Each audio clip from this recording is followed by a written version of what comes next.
Nah, mari kita berdoa ya, Tuhan berkati kita. Kami hari ini akan mendapatkan pengetahuan yang terus mendalam dan bertumbuh di dalam iman kami tentang Engkau, pencipta kami, dan yang menyatakan dalam diri manusia, dan yang kami sebut, kami namakan Alfa dan Omega, yang awal, yang akhir, yang terkemudian, yang terdahulu.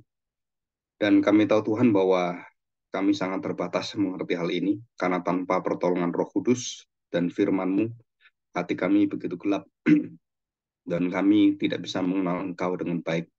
Walaupun kami tahu Engkau pencipta kami, tapi kami tidak mendapatkan jaminan dalam keselamatan kami.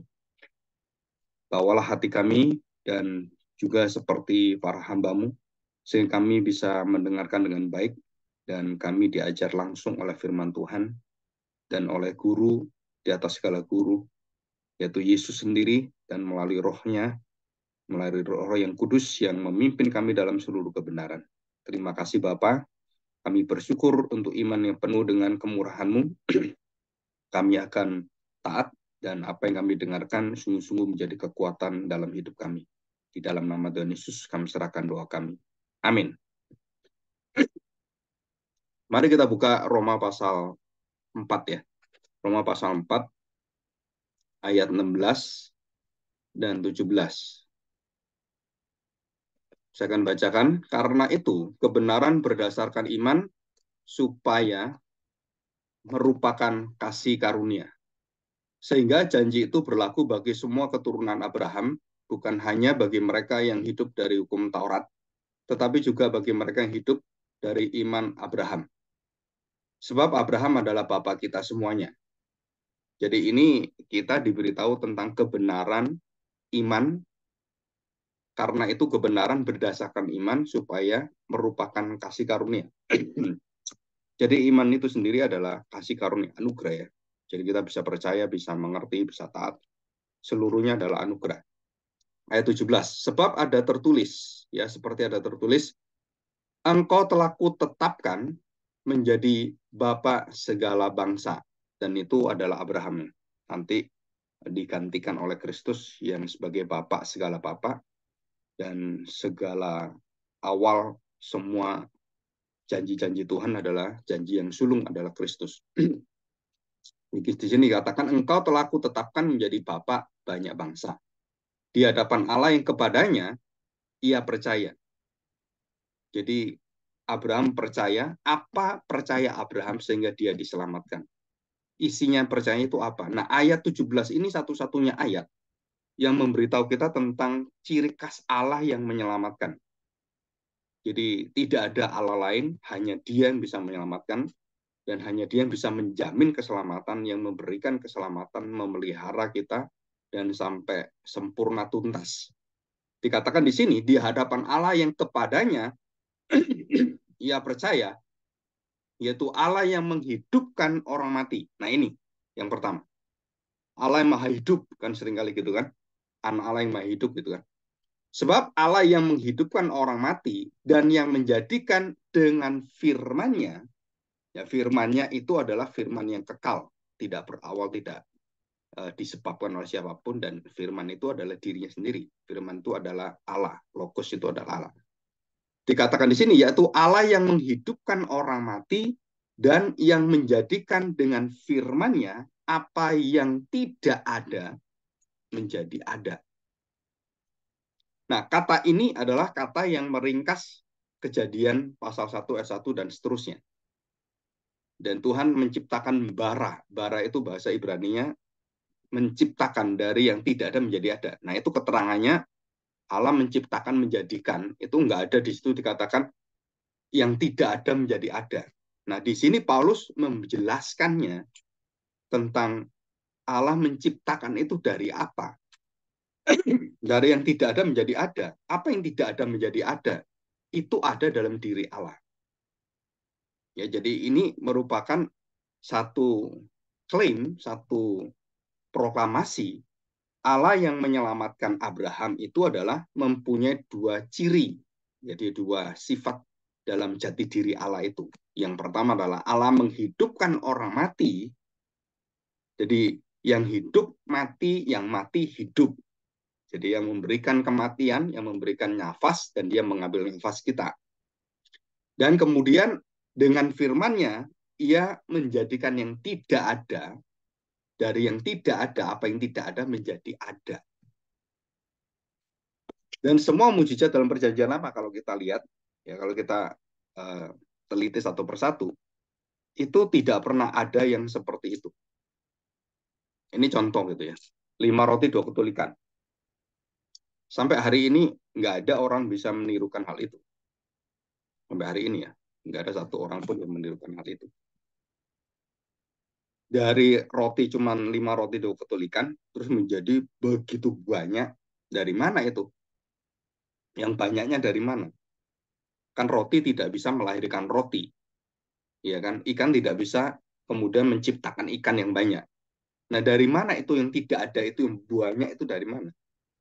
Ya dari Allah sendiri. Roti mana dan semuanya diberikan kepada bangsa Israel terus burung-burung yang mereka nggak kebayang gitu. Apa yang mereka terima itu. Dan itu berkaitan dengan sifat Allah yang tidak pernah kita lihat, tidak pernah kita raba, nggak pernah kita dengar, dan itu diberikan Allah. Dan dalam hidup kita itu juga kita tahu bahwa iman itu selalu percaya kepada Allah. Seperti anak-anak yang memegang tali layangan dan dia tidak bisa lihat karena anak masih kecil kan. Jadi matanya terbatas, anak masih umur 1-2 tahun itu. Papanya tahu, dia lihat jauh tahu dia. Tapi anaknya nggak tahu. Bagaimana dia tahu? Nah, dia merasakannya dengan memegang benang itu ya, benang layangan itu. Jadi anak itu tahu, oh iya berarti ada. Sedangkan papanya bisa melihat objeknya dengan jelas. Dia tahu dengan jelas karena dia yang uh, mulai dari awal dia angkat, terus ditolong angin sampai kemudian dia ulur-ulur dan sampai jauh. Dan dia pegang itu, dan dia tahu dia bisa mengendalikan ke kiri, ke kanan semuanya. Nah, anak ini karena terbatas, dia lihat yang mana sih gitu kan. Nah, lama-lama karena anak ini besar, besar, besar, besar, dia juga mulai terlatih dan dia bisa lihat, oh iya itu. Nah, di situ. Jadi iman itu seperti itu. Jadi iman itu ada sesuatu yang sudah Tuhan pastikan, sudah Tuhan janjikan, itu akan ada di depan. Termasuk kita kalau mau belajar, kita mau bekerja, kita masuk awal kuliah gitu kan. Pertama kali kita datang, kita nggak tahu kita lulusnya kapan dan kapan itu akan selesai dan bagaimana saya akan bekerja, kita nggak tahu semuanya. Masa depan itu betul-betul kita itu, ya kita cuma menduga saja. Kita cuma mengira-ngira. Oh mungkin nanti saya begini-begini. Kita punya cita-cita semuanya. Dan apa yang terjadi di depan kita, nggak kebayang. Nanti terjadi apa, apakah itu terjadi hal-hal yang begitu baik menurut kita, atau hal-hal yang mungkin, tanda petik yang sial bagi kita, atau kemalangan gitu. Jadi gelap dan terang gitu kan. Alkitab katakan bahwa itu ada di dalam diri kita semuanya. Dan kita tahu bahwa tubuh kita bisa lemah, bisa sakit dalam perjalanan saya kuliah, saya bekerja, saya bisa sakit ini. Semua itu merupakan satu perjalanan kita dan dijamin oleh Tuhan bahwa kita akan selesai sempurna. Iman kita akan sempurna seperti Abraham tadi. Jadi dikatakan di sini ciri khas Allah sejati adalah Allah yang menghidupkan kematian yang tidak bisa dikerjakan oleh siapapun, yang tidak bisa dikerjakan oleh malaikat, nggak bisa dikerjakan oleh orang sesakti apapun. Kalau orang mati, nggak ada orang bisa bangkitkan. Ya, kecuali orang-orang yang diberi kuasa oleh Tuhan. Ya, jadi orang-orang yang seperti rasul-rasul gitu kan, bisa membangkitkan orang mati, bisa. Karena Tuhan sudah memberikan kuasanya, rohnya, dan firman-Nya. Tapi di luar itu, kita lihat, tanpa kuasa Tuhan itu, tanpa hadirat daripada Kristus, nggak bisa kita melakukan itu. Apalagi orang-orang tanpa Kristus kemudian bisa membangkitkan orang mati gitu kan. Nah itu biasanya tipuan-tipuan gitu ya. Jadi itu apa ya, orang-orang yang pakai trik-trik dan semuanya seolah-olah, wah ini orangnya bisa bangkit. Nah itu di Afrika juga ada seorang pendeta bisa bangkitkan orang mati. Nyatanya orang mati itu dikasih seperti apa obat penenang gitu kan, obat bius itu, dan dia di kira-kira berapa 6 jam gitu kan, jadi di anestesi gitu kan, 6 jam.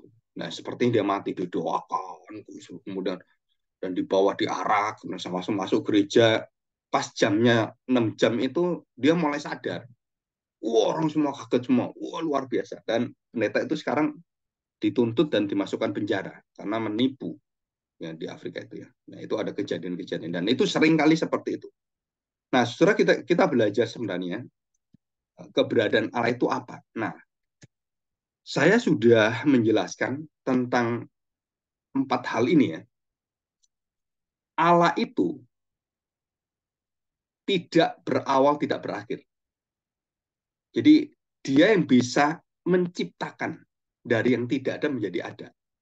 Kalau kita bisa menemukan, discover, ya bukan created. Jadi kalau orang mengatakan, ayo kita berkreasi, nah itu dalam pengertian menemukan. Dalam pengertian bukan menciptakan dari yang tidak ada menjadi ada, bukan. Ayo kita ciptakan apa ya sekarang. Nah, waktu kita ngomong menciptakan itu artinya bukan seperti pencipta mencipta, bukan. Nah, saudara perhatikan. Jadi kalau pencipta menciptakan itu tidak pernah ada kemudian ada. Hari pertama, kedua, ketiga, keempat itu nggak pernah ada. Dari mana semua yang ada? Ya dari dirinya Allah, dari kemahaan Allah, dari kemahakuasaannya, dari kuasanya, kekuatannya. Kemudian dia menciptakan dari firman-Nya. Melalui firman-Nya jadilah hari pertama, kedua, ketiga sampai hari ketujuh. Jadi 1 hari sampai hari ketujuh itu Allah yang menciptakan. 7 penciptaan itu termasuk hari Sabat itu diciptakan Tuhan. Jadi hari ketujuh kan, nah itu semua adalah ciptaan Tuhan. Nah kita tahu bahwa Allah adalah yang mengawali sumber dari segala sesuatu yang ada dan semua bergantung pada Dia. Jadi tiada yang disebut sebagai Allah selain daripada Allah. Jadi nggak ada Allah lain karena tidak ada yang tidak berawal tidak berakhir kecuali Allah. Jadi yang tidak berawal tidak berakhir, ada nggak Allah itu Allah lain selain Allah? Jawabannya nggak ada. Allah itu cuma satu, esa, dan dalam keberadaannya. Dan dikatakan oleh Rasul Paulus, Allah itu adalah hidup. Dan Allah yang hidup itu Allah yang bisa berurusan dengan kematian, dengan dosa, dengan maut. Dan dia adalah Allah yang bisa membereskan dosa itu dan mengalahkan maut itu. Dan itu dijanjikan waktu manusia jatuh dalam dosa. Bahwa keturunanmu akan bisa mengalahkan dan menghentikan dosa itu, maut, hukuman kekal itu. Jadi di dalam diri Allah, being itu keberadaan yang ada, Allah yang ada, itu adalah berada pada dirinya sendiri. Jadi Allah itu tidak berawal, tidak berakhir, dan Allah itu adalah Allah yang memulai semuanya dan dia tidak dimulai oleh siapapun.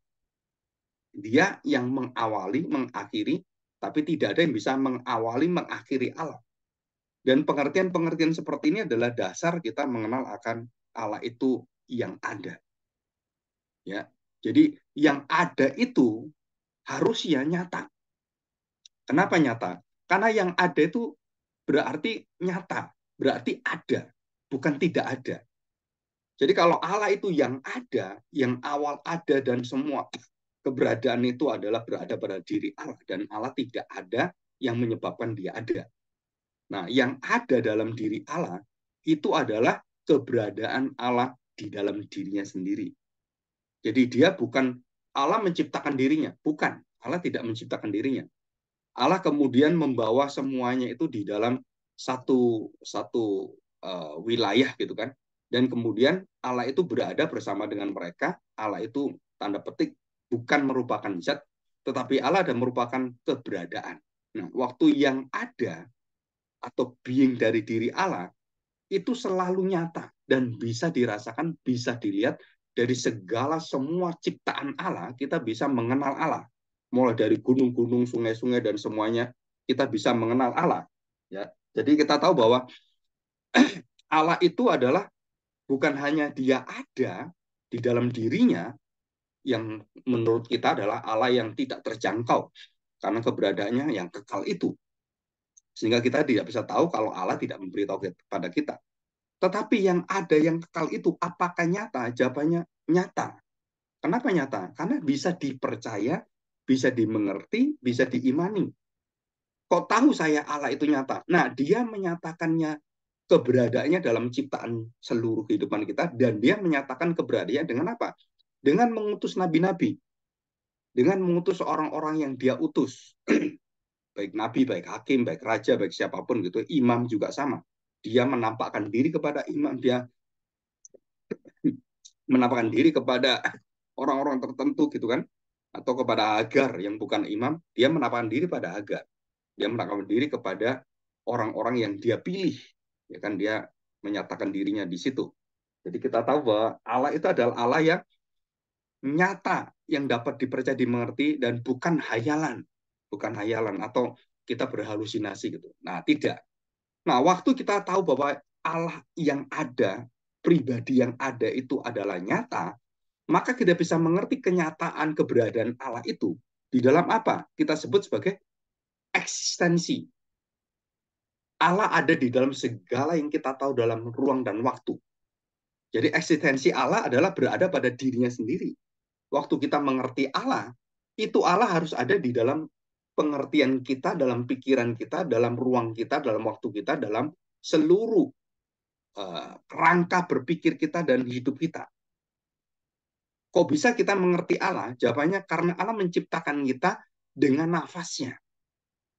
Jadi binatang itu tidak akan bisa mengerti Allah, tidak akan bisa beriman kepada Allah, karena binatang tidak diberikan nafas Allah. Tidak diberikan nafas Allah yang gambar rupa Allah itu. Jadi kalau kita percaya bahwa seluruh benda-benda dan semuanya menyatakan kemuliaan Allah, tapi benda-benda dan makhluk hidup yang lain itu tidak bisa beriman mengembalikan semua seperti kita menyembah Allah. Segala sesuatu itu bersorak-sorai memuji Allah, ya kan? Termasuk laut, termasuk gunung-gunung, termasuk pohon-pohon yang ada di pantai-pantai gitu kan, menari-nari buat Allah gitu. Nah, setelah itu hubungannya bukan hubungan pribadi. Karena yang bisa berhubungan pribadi dengan Allah yang kekal nanti, yang bersama Allah selamanya adalah manusia. Jadi waktu kita mengerti Allah, itu mengerti Allah di dalam keberadaan kita dalam ruang dan waktu. Sehingga waktu Allah masuk dalam ruang dan waktu, dan dia menjadi manusia, dia kemudian menyampaikan suaranya kepada hakim-hakim, kepada para nabi, itu baru kita tahu, oh ada wahyu Tuhan. Wahyu itu apa? Suara Tuhan, kehendak Tuhan yang dinyatakan dalam ruang dan waktu, dalam sejarah manusia. Nah, di situ. Jadi kita bisa mengenal akan keberadaan Allah waktu Allah menyatakan suaranya, kehendaknya, wahyunya, dan kemudian didengarkan oleh manusia. Dan nabi-nabi menyampaikan ini loh Allah ada. Dia ingin kita seperti ini, kita ingin kita bertobat, kita berbuat dosa begitu besar, kita harus berbalik pada dia, bertobatlah, kerajaan Allah sudah dekat gitu kan. Nah, semua perkataan itu dari mana? Dari hati Allah yang kekal itu, yang ada pada dirinya, yang tidak terbatas dengan waktu, menyatakan di dalam firman-Nya, dan dia memanggil orang-orang yang diutus menyampaikan pada manusia, menyampaikan kepada orang-orang percaya, menyampaikan pada orang Israel. Ya, waktu dipilih oleh Tuhan itu. Nah, seluruh penyataan Allah dalam eksistensinya, keberadaan kita, Allah berada dalam keberadaan kita terbatas, dan kemudian puncak dari seluruh Allah, diri Allah yang kemudian yang sempurna itu akhirnya menunggu waktu kapankah Allah itu kemudian sempurna paling puncak dan menyatakan bahwa dia adalah Allah yang bisa dikenal, bisa dipahami, bisa dirasakan, bisa dirangkul, bahkan bisa digebukin, bisa dipaku di kayu salib, bisa dihina Allah itu, dan bisa dicaci maki, bisa disiksa gitu kan, dalam tanda petik, karena dia berada dalam keberadaan bersama dengan kita, terbatas dengan waktu, tubuhnya, dengan seluruh dagingnya gitu kan. Nah, dia menjadi manusia. Itulah puncak wahyu Allah. Jadi kalau itu puncak wahyu Allah dan Kristus adalah wujud dari gambar Allah yang sempurna, dia adalah kepenuhan Allah. Saya tanya, jadi waktu saya mengenal Allah yang kekal itu, yang tidak beruang dan berwaktu, maka kita menyatakan penyembahan karena kita kagum. Kok bisa ya dunia sejagat ini, alam semesta ini dijadikan oleh pribadi yang, wah, kita nggak kebayang kuasanya kayak apa, kemahatauannya kayak apa. Wah, dia tahu semua, jadi semua dari semesta alam yang begitu jauh, yang yang kita nggak tahu sama sekali, sampai kepada yang ada di laut, sampai kepada tubuh kita, sampai kepada sel-sel, sampai kepada semua yang ada dalam diri kita yang nggak terlihat, yang merupakan kehidupan yang bergerak dalam darah kita, kemudian dari kecil virus-virus sampai jutaan kali yang dilihat, dikecilkan itu, kemudian dibesarkan. Waduh, saudara, itu satu pengetahuan yang kita tahu bahwa kita takjub. Kenapa takjub? Melihat bintang, melihat gunung, melihat semuanya, dan melihat kelahiran, melihat kematian. Kita takjub dengan Allah. Kenapa? Karena Allah adalah Allah yang menjaga, memelihara, dan menciptakan, mendukung, menopang semuanya. Jadi, waktu kita mengerti Allah yang luar biasa ini, kemudian Allah membatasi dirinya, dan dia menjadi manusia bereksistensi, berada dalam ruang dan waktu. Dan bukan hanya berada di ruang dan waktu, dia menjadi manusia di dalam rahim seorang perawan. Dan dia tinggal di sana, dia diproses di sana, dan kemudian Allah yang tidak berproses itu menjadi Allah yang bisa berproses, dan dia menjadi manusia, dia bertumbuh, dia belajar. Allah nggak perlu belajar. Tapi dalam Kristus kita melihat ada satu wujud di pada kehendak Allah yang sempurna itu. Allah ingin manusia itu sempurna. Maka Kristuslah manusia sempurna. Allah ingin manusia mengenal dia dengan sempurna. Maka Kristuslah pengetahuan Allah yang sempurna. Jadi di dalam diri Kristus inilah puncak dari seluruh finalitas pengenalan akan Allah. Di luar Kristus, yang ada, yang maha ada itu, yang kekal itu, yang tidak berawal, tidak disebabkan, dan tidak ada yang bisa mengawali semua, dan dia adalah Allah, itu menjadi manusia di depan kita. Dan semua orang yang tidak menerima dia, semua dibinasakan Tuhan. Dan inilah iman yang dipercaya oleh Abraham. Dia adalah Allah yang menghidupkan kematian. Dan dialah ada Allah yang dengan firman-Nya, firman-Nya adalah Kristus. Dan melalui Kristus dia menciptakan yang tidak ada menjadi ada. Bahkan yang ada menjadi tidak ada.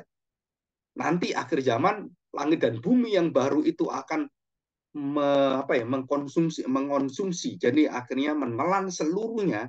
Jadi yang langit bumi yang lama itu menjadi tidak ada, dan kemudian langit dan bumi yang baru itu menjadi ada. Jadi semua itu pengetahuan yang baru. Dan kita masuk dalam tanda petik eksistensi yang bukan dalam ruang dan waktu. Matahari kita adalah Kristus.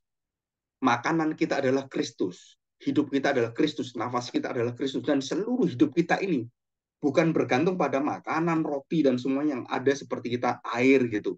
Waktu kita berada di kerajaan surga yang kekal, seluruh kehidupan kita itu betul-betul bergantung pada Kristus. Makanan kita, pikiran kita, seluruh nafas kita, matahari kita, semua adalah Kristus. Justru ini sesuatu yang sangat beda sekali dengan keberadaan kita yang ada di sini. Dan itu di luar daripada segala kemampuan kita. Nah, nanti Allah memberikan pada kita. Allah memberikan pada kita apa? Memberikan pada kita satu kekuatan yang baru, dan kemudian kita bisa diubahkan oleh Tuhan, karena Tuhan sudah janjikan. Dengan tubuhnya yang sempurna, Tuhan memberikan tubuhnya itu, dan tubuh kita yang lama itu dihancurkan oleh Tuhan, dan diberi tubuh yang baru, dan tubuh kita yang mati itu, yang kena maut itu, menjadi tubuh yang bisa selama-lamanya bersama dengan Tuhan. Nah, tubuh inilah dan roh inilah manusia baru kita yang berada bersama dengan Tuhan di dalam kemuliaan yang kekal itu. Nah, itu yang bisa akhirnya melihat kemuliaan Bapa. Ya. Dan ini adalah satu hal yang penting sekali kita pelajari, supaya kita tahu keberadaan Allah dengan kita bedanya apa. Jadi kalau Allah kemudian menyatakan dirinya kepada kita, seperti minggu lalu, Allah menyesal. Nah, menyesal Allah itu berada dalam waktu seperti kita yang sangat terbatas, atau dia menyesal di dalam kekekalannya. Bagaimana dia menyesal? Dan dia menyesal, dia adalah untuk memberikan kita kemurahannya, memberikan kita kasih setianya, memberikan kita keadilannya. Dan itu dirancang oleh Tuhan. Jadi penyesalan Tuhan bukan berasal dari ketidaktahuan Tuhan. Bukan berasal daripada karena dia ada dan dia tidak pernah bisa ditambah dan dikurang. Maka waktu Allah menyesal, bukan seperti kita. Wah, saya nyesal ini. Kamu kok baru datang? Coba kamu sebelumnya datang, wah ini nggak akan terjadi. Dan itu juga ada di dalam di dalam pikiran Maria dan Marta. Waduh, guru, kalau kamu datang sebelumnya, dia bisa kamu sembuhkan, dia bisa kamu berikan satu kekuatan dan nggak akan mati. Kalau sudah mati, ya nggak bisa. Aku akan panggil dia, aku akan bangkitkan. Oh iya, saya tahu, tapi kan nanti akhir zaman. Jadi waktu Maria berbicara itu, waktu Marta juga berbicara pada Tuhan, waktu kakaknya dia Lazarus itu mati, mereka berbicara tentang keberadaan yang tidak bisa menembus keberadaan kekal Allah. Keberadaan Allah yang di dalam ruang dan waktu yang kita lihat, itu sangat terbatas. Karena Allah itu tidak beruang dan berwaktu. Jadi yang ada, yang nyata dari diri Allah dalam ruang dan waktu keberadaan yang bersama dengan kita. Saudara harus tahu bahwa Allah tidak bergantung dengan seluruh waktu yang ada. Jadi saya tanya sekarang, Lazarus waktu mati, nyawanya di mana? Rohnya di mana? Saya tanya, saudara, nyawa Lazarus itu, rohnya di mana? Itu di dalam kuasa tangan Kristus, di dalam kuasa Allah, di dalam tangan Tuhan, di dalam kontrol Tuhan. Jadi kalau dia mengatakan Lazarus bangkitlah, rohnya dikembalikan, bangkit dia. Kenapa? Karena dia memegang yang hidup dan yang mati, yang tidak ada menjadi ada. Dan dia siapa? Ya Yesus sendiri. Dia mengatakan jadilah hari pertama, jadilah hari kedua. Itu Yesus sendiri. Jadi waktu di depan orang mati dan semua orang itu nangis-nangis, aduh Tuhan kamu telat. Saudara, bukan telat. Kenapa? Karena Tuhan tidak berada seperti kamu yang bisa telat. Yang seperti kita bisa lalai, kita bisa lupa. Oh ya, kenapa ya seperti itu? Aduh, Tuhan kalau tahu bisa tolong saya ini. Berarti Tuhan ini nggak lihat saya ini. Saudara, kita nggak boleh berpikir seperti itu. Kenapa? Karena Allah tahu dan maha tahu. Dia punya kuasa dan dia maha kuasa. Jadi waktu dia di depan Lazarus, dia itu Allah yang berada di segala kekuatan yang bisa membatasi manusia, tapi nggak bisa membatasi Yesus, karena Yesus adalah Allah. Dia adalah manusia dan dia adalah Allah. Dan dia waktu memanggil Lazarus, dia memberikan nyawanya kepada Lazarus. Rohnya Lazarus dikembalikan, baru dia panggil, keluar kamu. Nah, keluar dia. Saudara, jadi kalau kita percaya hal ini, itu terjadi dengan kita semua kalau kita mati. Kalau kita mati, suara Tuhan itu akan memanggil kita. Dia akan memanggil kita. Hambaku yang setia. Anakku. Engkau adalah kehormatan, kemuliaan yang Allah berikan di dalam semesta alam ini. Jadi waktu kita mati, kita disambut oleh siapa? Disambut oleh Kristus. Kita bersama dengan Kristus. Kita dihantar dengan malaikat. Kenapa dihantar dengan malaikat? Ya karena kita kan di dalam roh. Dan kita diberitahu arahnya kemana ini. Dan kita nggak tahu. Waktu roh kita berada di awang-awang di mana dunia yang baru itu, yang dunia roh itu, kita mau kemana? Saudara, kita langsung diantar kemana? Ke terang itu. Kita bersama dengan Tuhan. Ya, jadi waktu kita mengenal Allah yang ada, yang kekal, tidak berawal, tidak berakhir, tidak disebabkan oleh siapapun, dia penyebab segala sesuatu. Dia tidak bergantung pada siapapun. Dia itu bebas, dia merdeka. Dan waktu dia merencanakan segala sesuatu, dia tidak pernah tanya pada manusia karena manusia belum ada. Jadi waktu Allah merencanakan keselamatan penebusan, manusia belum ada ciptaan. Coba kita lihat Efesus pasal 1 ayat yang ketiga. Efesus pasal 1 ayat yang ketiga. Nah, perhatikan ya.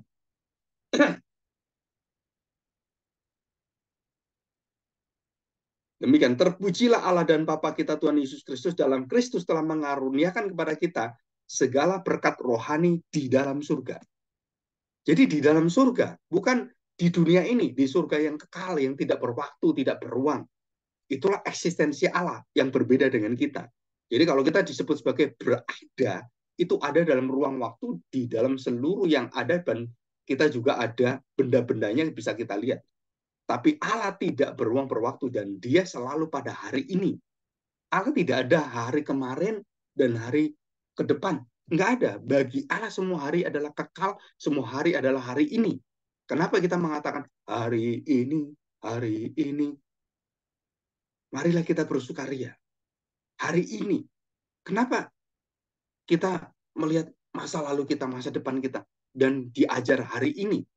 beriman hari ini, jangan engkau teguhkan hatimu, jangan engkau kemudian keraskan hatimu, tapi lembutkan hatimu hari ini. Jika Tuhan katakan bertobat, bertobatlah. Kembalilah. Ayo kembali pada Tuhan. Tuhan menantikan kamu. Nah itu hari ini. Jadi semua waktu kita berbicara kepada Tuhan, Tuhan itu selalu hari ini. Dan tidak ada hari lampau, hari kemudian bagi Tuhan. Karena dialah yang mengawali kemudian yang akhiri, yang lampau bersama. Dia yang membuat semuanya itu. Dan dia tidak dipengaruhi dengan hal seperti itu. Ya, jadi jelas dikatakan di sini. Perhatikan ya, ayat 4. Sebab di dalam dia, Allah telah memilih kita sebelum dunia dijadikan. Supaya kita kudus dan tak bercacat. Tidak bercacat di hadapan. Jadi belum ada ciptaan, Allah itu sudah merencanakan, sudah memberikan. Dan rencananya itu sempurna. Nah, di sini kita baru masuk di dalam istilah esensi. Ya. Jadi apa itu esensi? Hakikat dari semua yang ada, yang berkaitan, dan disebut sebagai yang pokok daripada manusia. Jadi kalau saya manusia, apa itu manusia? Manusia itu bergantung pada makanan, minuman. Kalau tidak, dia akan mati. Dia bergantung pada udara. Dia bergantung pada orang-orang lain. Dia bergaul, bersosial. Manusia diciptakan ada menjadi makhluk sosial. Dan kita pelajari itu dari kita sejak SD, SMP, SMA.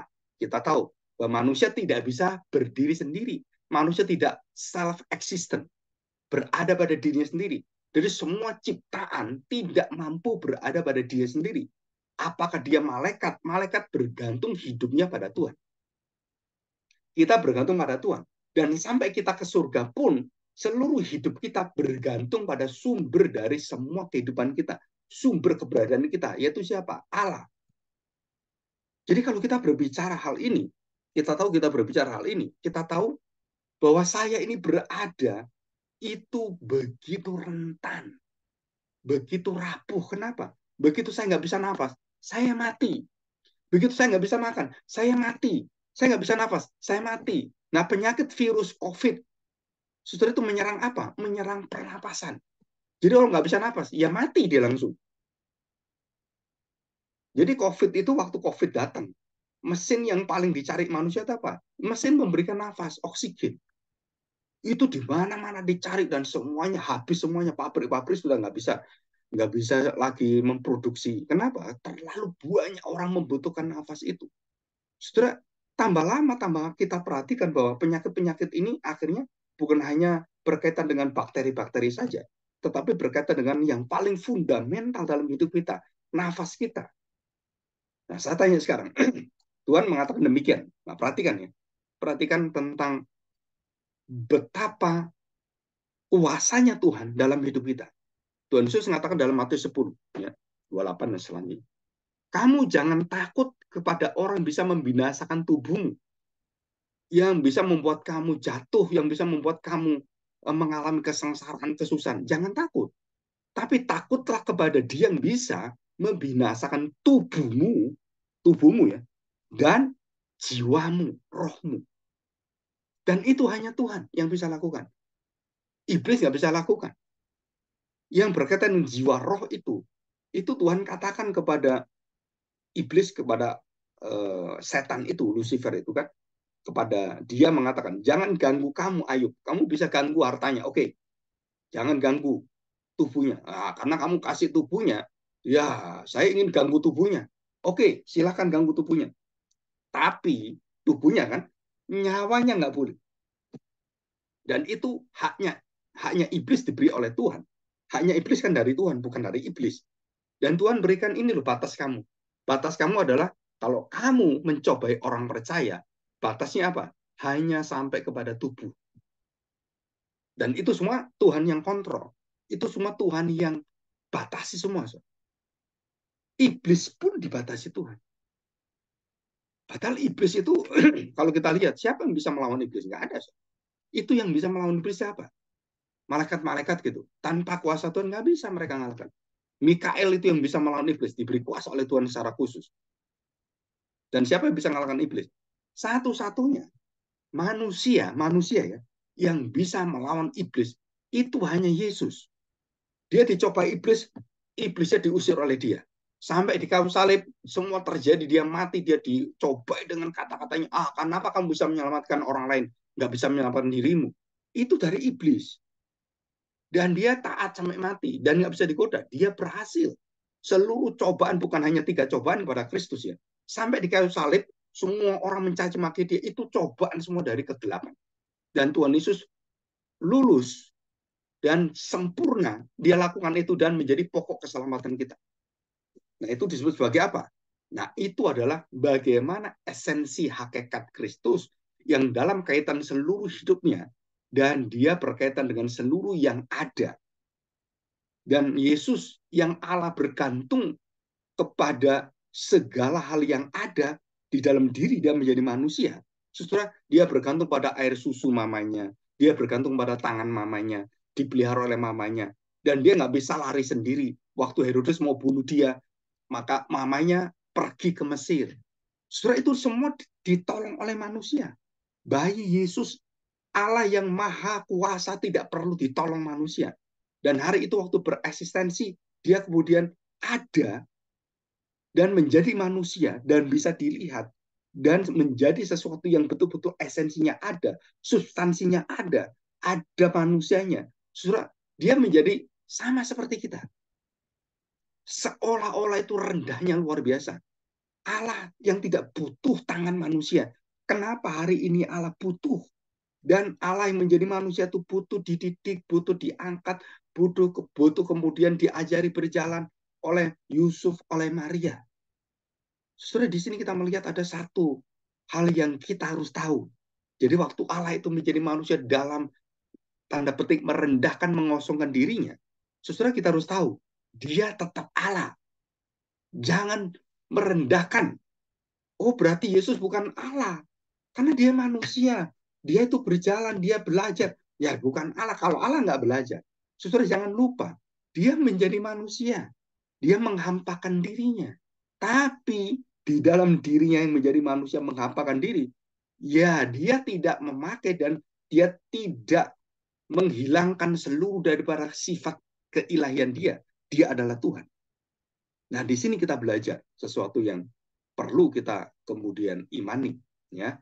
Dalam Roma 4 ayat 17, kita melihat apa sih yang disebut sebagai Allah yang menopang segala hal, dan kemudian Allah yang ditopang akan segala sesuatu dalam dirinya menjadi manusia. Surah menunjukkan apa? Kerendahan hati Allah. Supaya engkau bisa diselamatkan, cara satu-satunya adalah Allah menjadi manusia, dan Allah bagaimana seluruh kelemahan-kelemahan kita, dosa-dosa kita, maut itu, dia ambil. Itu jawabannya. Allah bermurah hati. Allah begitu setia dan dia menjadi manusia. Jadi akhirnya waktu Allah menjadi manusia, semua orang menghina, agama-agama lain menghina. Apa ada Allah mati di kayu salib? Allah kok digebukin? Allah kok dihina seperti itu? Allah nggak bisa dihina. Betul, saudara. Tapi karena dosamu, karena kesengsaraanmu, dia memberikan hatinya, dia memberikan tubuhnya. Dan dia menjadi manusia. Untuk apa? Menyelamatkan kamu. Membawa kamu dari kerajaan gelap menjadi terang. Anak-anak kegelapan menjadi anak terang. Jadi visinya satu, supaya kamu memuliakan Allah kembali. Kamu kemudian menjadi ciptaan Allah yang menjadi biji mata Allah. Menjadi kebanggaan Allah. Yang tidak mau bagaimana? Ya dibuang semua. Yang tidak mau, ya dibinasakan Tuhan. Jadi di sini kita akan mengenal pemilihan Tuhan. Ya, itu di dalam sebelumnya kita jelaskan tentang pemilihan Tuhan. Jadi kita bersyukur. Coba kita tutup dengan ayat ini ya. Di dalam Wahyu pasal pertama. Wahyu pasal pertama. Ini pernah saya jelaskan dalam satu khotbah di gereja GPRI. Ya. Wahyu pasal pertama ayat yang ke-8. Perhatikan, so. Aku adalah Alfa dan Omega. Firman Tuhan yang ada dan yang sudah ada dan yang akan datang ada, yang maha kuasa. Jadi tidak pernah disebutkan aku yang ada, yang tidak ada. Nggak ada, saudara. Allah ada dan tidak pernah Allah tidak ada. Allah itu selalu ada. Dan yang akan datang dia selalu ada. Dan kapanpun Allah itu ada. Itulah disebut sebagai apa? Kuasa Alfa dan Omega. Ya. Nah, kita lihat ayat 17. Ketika aku melihat dia, tersungkurlah aku di depan kakinya, sama seperti orang yang mati. Tetapi ia meletakkan tangan kanannya di atasku dan berkata, jangan takut. Saudara, jangan takut itu ada yang mengatakan setiap hari itu kita diberitahu oleh Tuhan, jangan takut, jangan takut, jangan takut. Karena di dalam perjanjian baru, jangan takut itu ada sekitar 365 hari. Katanya ada yang mengatakan demikian, walaupun mungkin tidak tepat seperti itu. Tapi waktu Tuhan mengatakan jangan takut, itu bukan berarti dihitung 365 hari. Jangan takut itu adalah, saudara tahu, itu adalah seruan kepada manusia. Yang memang manusia itu takut, apapun dia takut, apapun dia khawatir. Jangan kamu khawatir, jangan kamu gelisah, jangan kamu tawar hati, jangan kamu takut. Saudara, itu jati diri kita. Ya, jati diri kita. Jadi kita harus tahu betul bahwa kalau Tuhan mengatakan jangan takut, kenapa saya nggak bisa takut? Kenapa saya harus tidak takut dan saya berani, saya berharap? Dikatakan oleh Tuhan, aku adalah yang awal dan yang akhir. Alfa Omega, yang hidup. Nah, dikatakan di sini, ayat yang 18. Aku telah mati, namun lihatlah, aku hidup. Aku yang mati. Yang dikatakan mendapatkan hukuman yang kekal itu. Aku hidup sampai selama-lamanya dan aku memegang segala kunci maut dan kerajaan maut. Jadi bukan Petrus yang memegang kunci, bukan Paus, tapi Yesus sendiri yang pegang kunci. Nah, saudara, kita lihat pasal 21 ya, pasal 21 sama ayatnya sama. Kita lihat ini. Pasal 21 ayat yang ke-6. Firman-Nya lagi kepadaku, semuanya telah terjadi. Nah, ini di akhir zaman ya. Sudah terjadi semua. Akulah Alfa dan Omega, yang awal dan yang akhir. Orang yang haus akan kuberi minum dengan cuma-cuma dari mata air kehidupan. Nah, pasal 22 ayat 13. Ini lengkap, ini paling lengkap ya. Nah, perhatikan ayat 13. Demikian bunyi firman Tuhan. Ya. Dari 12 saya bacakan. Sesungguhnya aku datang segera dan aku membawa upahku untuk membalaskan keadilan Tuhan kepada setiap orang menurut perbuatannya. Aku adalah Alfa dan Omega, yang pertama dan yang terkemudian, yang awal dan yang akhir. Saudara, kita bersyukur kita punya Allah yang luar biasa. Allah yang tidak ada, tidak akan dikalahkan oleh siapapun. Jadi Allah yang selalu memberikan kepada kita jaminan bahwa dia tidak pernah tidur, tidak pernah lelah, dia menjaga kita, kita tidur, dia tetap melek. Allah tidak pernah tidur. Allah tidak pernah lengah, Allah tidak pernah lupa. Dan sebagai ayat penutup, ya, sebagai penutup di dalam 1 Korintus pasal 8 ayat 4. Perhatikan, tidak ada berhala di dunia dan tidak ada Allah lain daripada Allah yang esa. Ini mencakup dengan seluruh ayat-ayat firman Tuhan. Dan kita berdoa pada Tuhan, kita memiliki Kristus penebus, dan kita bersyukur pada Tuhan. Mari kita berdoa, Tuhan berikan kita kekuatan, dan Tuhan akan